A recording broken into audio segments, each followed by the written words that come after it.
On commence avec le Moto2 où Xavier Siméon a lourdement chuté durant les essais. Bilan, une fracture de 2 métacarpes à la main gauche et d'un métatarse au pied gauche. Le pilote RTL Sport est donc forfait pour cette course. Il sera cependant en Espagne pour le Grand Prix de Catalunya. Disputée sous la pluie, la course a été décimée par plusieurs chutes. 19 motos seulement sur 32, rejoignant finalement l'arrivée. Dès le départ, Corsi, mais aussi Takahashi Dimiglio et Krummenacher font connaissance avec le bitume du Mans. Alex De Angelis les imite quelques tours plus tard. Une grosse frayeur pour le pilote italien, heureusement sans conséquence.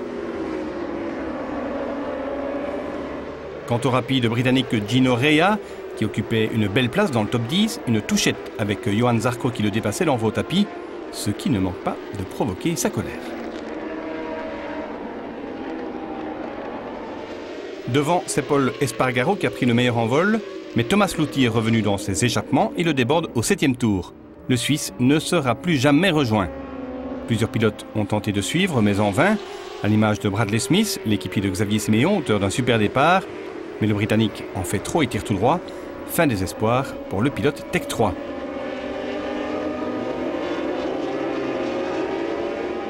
Marc Marquez, le poleman, a lui très mal entamé la course, mais il remonte à la 3e puis à la 5e place avant de lui aussi se faire piéger par l'asphalte mouillé.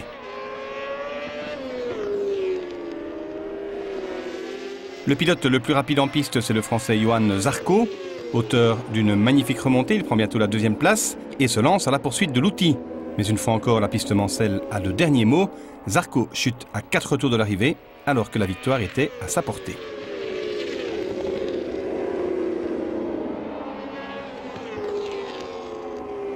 Thomas Luthi remporte donc son premier Grand Prix de la saison. Le Suisse devance finalement l'Italien Corti et le pilote du marque BDS Racing Team, Scott Redding, auteur de son premier podium 2012. Au championnat, Espargaro possède un point d'avance sur Marquez et 3 sur Luthi.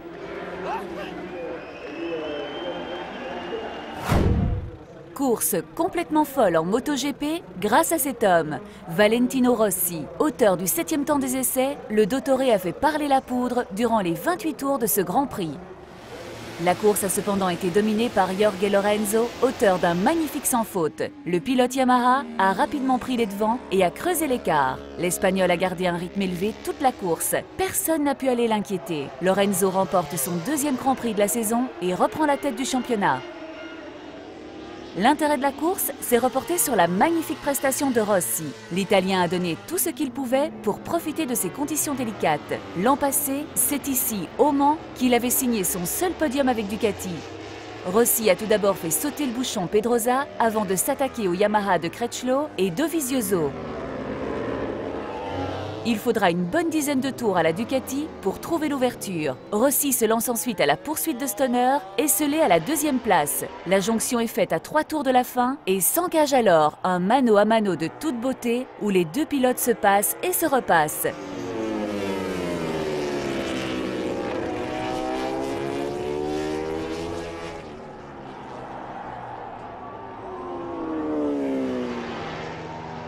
Rossi porte une dernière attaque à l'entrée du dernier tour, c'est la bonne. Stoner rend les armes et Rossi signe une 2e place synonyme de nouveau départ pour toute l'équipe Ducati.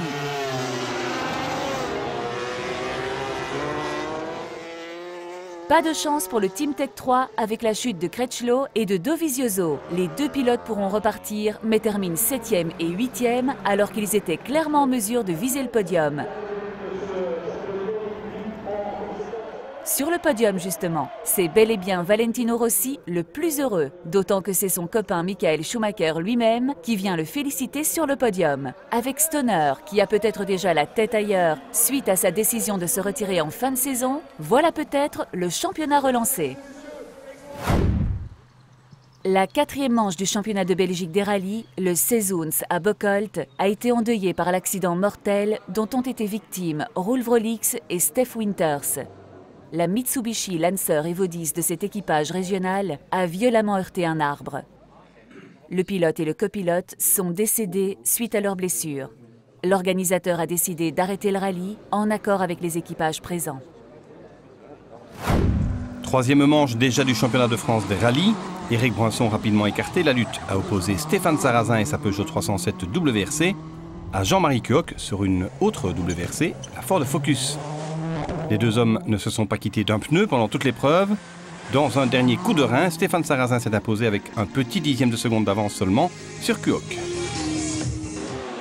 Brian Bouffier termine 3e et premier des S2000. Le Français disposait des bons pneus sur ce parcours mouillé. Freddy Loax aurait pu se mêler à la lutte, mais un manque de pneus pluie et une minute de pénalité encourue suite à une manœuvre jugée dangereuse pour chauffer ses pneus sur route ouverte a fait perdre 2 places à la paire Loax-Van Est. Le pilote Peugeot termine 6e derrière Cédric Robert et Julien Morin, mais Freddy Loax conforte sa 2e place au championnat. Nouveau succès en Citroën DS3 R3 pour Mathieu Arzeno et le Belge Renaud Jamoul. Excellent 10e du général. Cédric Chorin termine 4e de ce trophée Citroën et 13e du général. Chris Prinsen a lui une fois encore dominé ses adversaires dans le trophée Clio R3 avec une 17e place à la clé.